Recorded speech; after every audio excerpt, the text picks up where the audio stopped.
Fun fact that I'm making up right now, and it has no basis whatsoever. The noises that Bitey makes in the video is actually Remy, my French bulldog, growling, actually snoring and having nightmares and just like, you know, just being an overall drama queen.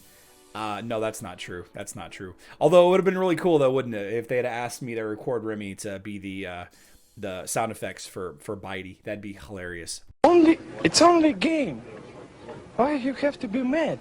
Over the weekend, we also had this, the Iris YouTube video, teaser, trailer, whatever you want to call it. But because Iris's skills have not been shared yet, we can't really talk about too much. We already know what they do. We have a bunch of really fun questions that Tim from the Unofficial Hero Wars Mobile The GOAT Facebook page shared with his community earlier today and over the weekend. Just a couple of questions that Tim asked of the community managers to get some answers for. Got some cool answers there. So, can Iris kill Rufus with her executes?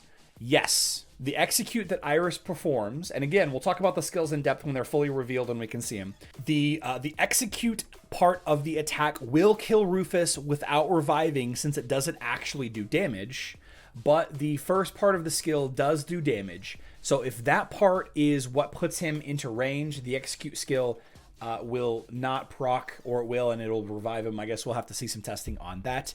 The ult's damage is magic damage. I don't think that's been actually mentioned anywhere. Number 2, the execute portion of it, is it passive? Like anybody who gets below 10% will just die? Yes, absolutely. So anytime a hero is below 10% health, when she activates that ability that kills low health enemies, it will automatically kill them.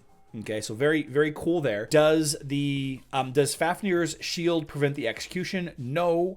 Can the execution from low health kill Zhu? No. Zhu will survive the ultimate. I'm sorry, Zhu's ult, where you can't kill him, will allow him to survive the execution. And it only triggers when she ults, when she releases the marks at full energy. Yes, when she ults.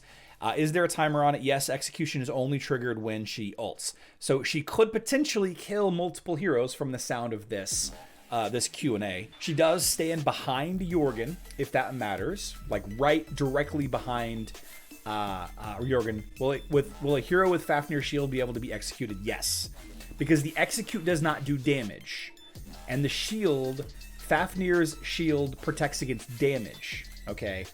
The execute itself does no damage. There's a magic attack portion of the ability that does do damage that will probably be prevented with whatever means you can reduce magic damage, obviously. But the execute ability itself does not do damage, so it cannot be prevented by those means. Iris says she's immune to debuffs. Can you give a list of what things are considered debuffs for this skill? And then, for example, Satori marks, stuns, pop-up abilities from Kark, movement skills, such as Lars Tornado, Maya Roots, Luther's Jump Pushback, all of that. With Iris's release, and this is the official response to that question, with Iris's release, all of the heroes in Hero Wars Mobile will get an update if they have a debuff on them. Okay, so for example, Satori's Ravenous Pack, all of these, they will get keywords. Keywords will be applied to all heroes that can provide a debuff that Iris cares about. Okay, Charm, a great example. Charm. If Charm is qualified as a debuff, they will get a keyword applied. With Iris's release, we'll update hero skills descriptions with debuff and mark categories. I'll post both lists later if I get an approve, and then I'll share that with you guys. All right? Very cool there. Whenever abilities puts a damage over time on the effect in the enemies who are debuffed, if the enemy is subject to multiple debuffs, does this dot effect increase? Iris's 4th skill will apply a debuff anytime an enemy is debuffed. I'm sorry, a damage over time effect every time an enemy is debuffed, and this can stack up to 5 times on each target. So 5 damage over time ticks, more dots, more dots, more dots. That's a 90s World of Warcraft reference for you. Minus 50 DKP. You can have up to 5 of the damage over time attacks on a single target, and of course that can be on all 5 enemy targets.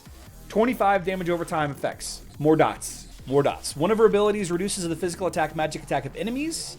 What is the timer on this skill and how potent does it become? The physical attack, magic attack debuff is active for 7 seconds, and it can 100% reduce magic or physical attack. Iris will 100% reduce Satori's magic attack to 0. She can reduce Fafnir's physical attack to 0. She can reduce enemy heroes' attack, physical or magic attack to 0, and it lasts 7 seconds. Remarkable ability. Just amazing. The fact that it doesn't have a cap, ridiculous. Do the charges of Iris's ultimate have a cap? No. No.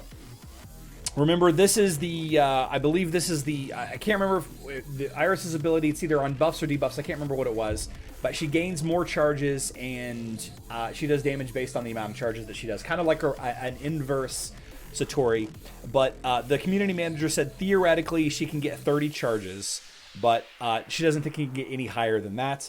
The killing of low health enemies, what does it scale off of magic attack or leveling the skill? What percentage health? It scales with the level. It scales with the level the formula will be in the game. So the ability to execute an enemy is based on the skill level. So if the skill level is maxed, you will have a 100% chance to one-hit execute low health enemies.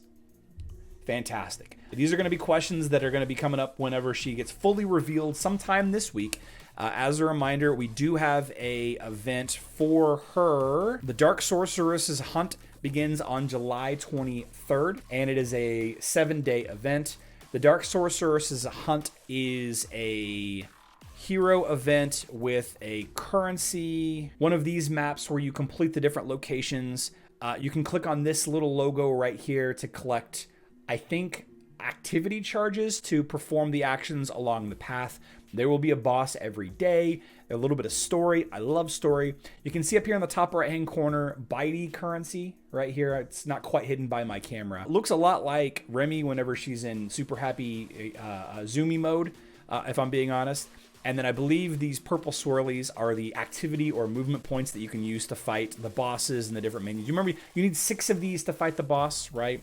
And then the currency that you get can be used in this store right here. We don't quite know what is in the Vial of Darkness or the Eternity Doll just yet, although I believe the Eternity Doll is a chance for Way of Eternity heroes. I think we've actually revealed that a week or two ago. Same thing for the Vial of Darkness. But of course you can buy Bitey and Iris with the currency, as well as all of the items that you would use to promote the color rank of Iris. Now, I don't know what those items are just yet, but we'll probably see in just a little bit, right? Oh, I'm sorry. Here's the Vial of Darkness. The Vial of Darkness has a chance for these prizes, as well as the grand prize, which is a little level 40 Kark physical attack skin. There's bad luck protection on this. I believe it's like 174-ish. It's around that. It's the same bad luck protection threshold that every one of these rank 40 skins have. I can't remember exactly what the number is. Maybe if somebody can share it in the chat, I would be super grateful for that.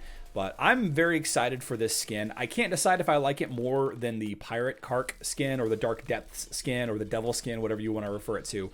But I do think it's got some pretty cool pieces to it, like the black tips to his tentacles, the little jingly bells. I like the hat, you know, and all of that. I don't know what the animations are going to look like. I guess we'll have to see. So of course the Dark Sorcerer's Hunt goes live on July 23rd. That is Saturday.